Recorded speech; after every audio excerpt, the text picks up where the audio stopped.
भूजल कॉलनीत सेवानिवृत्त शिक्षकाच्या घरी धाडसी चोरी, 1,00,000 रुपये रोकडसह 7 ते 8 तोडे सोने लंपास।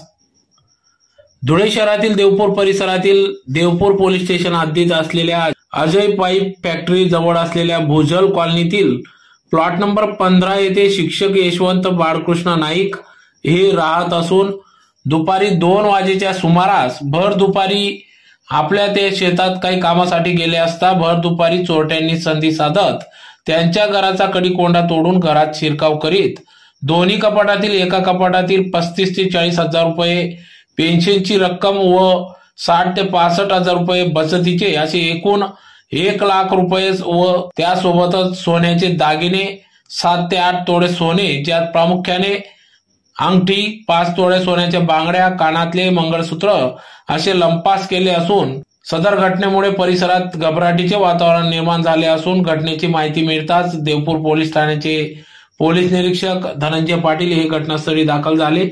त्यांच्यासोबत या ठिकाणी प्रशिक्षक पोलीस उप अधीक्षक सागर देशमुख हे देखील घटनास्थळी दाखल झाले।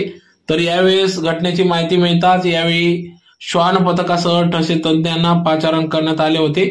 यावेळी ठसे तज्ञ एपीआय विनोद खरात, पीएसआय धनंजय मोरे, पोलीस हवालदार प्रकाश भावसार, फोटोग्राफर प्रशांत माडे आदी पथक घटनास्थळी दाखल झाले होते। तर सदर या घटनेबाबत गुन्हा दाखल होण्याचे काम उशिरापर्यंत सुरू होते। तर नागरिकांनी देखील घराला बाहेर जाताना कुलूप चांगल्या क्वालिटीचे दणकट स्वरूपाचे लावावे, त्याचबरोबर आपले दागिने सुरक्षित कसे राहतील लॉकरमध्ये ठेवावे, जेणेकरून अशा घटनांना आळा बसणार आहे। यशवंत बाळकृष्ण नाईक यांचा सुपुत्र मी भाग्येश यशवंत नाईक, राहणार Bhujal colony plot number 15 Deopur Dhule.